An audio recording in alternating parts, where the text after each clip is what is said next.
নমস্কার। শ্রীমদ্ ভাগবত গীতা পঞ্চম অধ্যায় কর্ম সন্ন্যাস যোগ শ্লোক 29।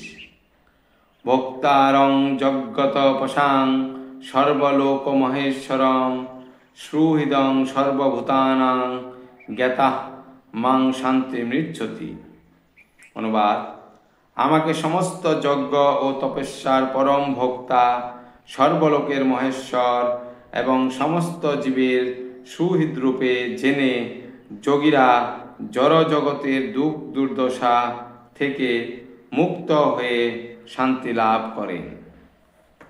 তাৎপর্য: মায়ার দ্বারা আচ্ছন্ন বদ্ধ জীবেরা এই জড়জগতে শান্তি লাভ করার জন্য উদগ্রীব, কিন্তু শান্তি লাভের পন্থা তাদের জানা নেই, যা ভগবদ্গীতার এই অংশে বর্ণিত হয়েছে।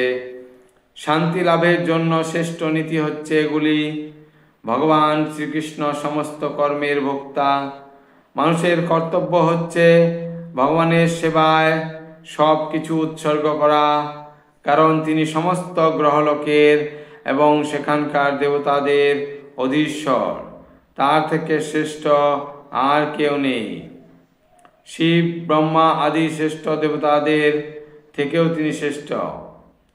বেদে ভগবানকে বলা হয়েছে তমীশ্বরাণাং পরমং মহেশ্বরম। মায়ার দ্বারা মোহাচ্ছন্ন হয়ে জীব সব কিছুর উপর আধিপত্য করার প্রয়াসী হয়, কিন্তু প্রকৃতপক্ষে সে ভগবানের মায়া শক্তির অধীন। ভগবান শ্রীকৃষ্ণ মায়াধীশ, কিন্তু বদ্ধজীব জড় প্রকৃতির কঠোর নিয়মের দ্বারা আবদ্ধ। এই সরল সত্যটিকে উপলব্ধি করতে না পারলে ব্যক্তিগতভাবে অথবা সঙ্গবদ্ধভাবে কোনো মতেই এই জগতে শান্তি লাভ করা সম্ভব নয়। এটি কৃষ্ণ ভাবনার অর্থ। ভগবান শ্রীকৃষ্ণই পরমেশ্বর এবং অন্য সমস্ত জীব, এমনকি বড় বড় দেবতারাও তার অনুগত ভৃত্য। তাই পরম সত্যকে উপলব্ধি করে সম্পূর্ণভাবে কৃষ্ণ ভাবনাময় হতে পারলেই পূর্ণ শান্তি লাভ করা যায়। এই পঞ্চম অধ্যায়ে কৃষ্ণ ভাবনামৃত বা কৃষ্ণ ভক্তির ব্যবহারিক ব্যাখ্যা করা হয়েছে, যাকে সাধারণত কর্মযোগ বলা হয়। কর্মযোগ কিভাবে মুক্তি প্রদান করতে পারে মনোধর্ম প্রসূত এই প্রশ্নের উত্তর এখানে দেওয়া হয়েছে। কর্মযোগের অর্থ পূর্ণ জ্ঞানে ভগবান শ্রীকৃষ্ণের পরমেশ্বর প্রথা সম্বন্ধে অবগত হয়ে তার সেবার উদ্দেশ্যে কর্ম করা। এই কর্মযোগ ও জ্ঞানযোগ অভিন্ন। কৃষ্ণ ভাবনামৃত সাক্ষাৎ ভক্তিযোগ আর জ্ঞানযোগ হচ্ছে ভক্তিযোগে অধিষ্ঠিত হওয়ার একটি পন্থা বিশেষ।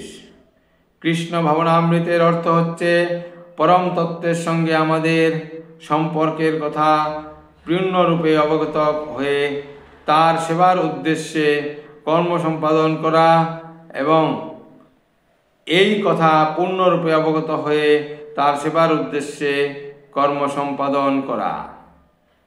এই ভাবনার পূর্ণতা আসে পরমেশ্বর ভগবান শ্রীকৃষ্ণ সম্বন্ধে পূর্ণ জ্ঞান লাভ করার মাধ্যমে।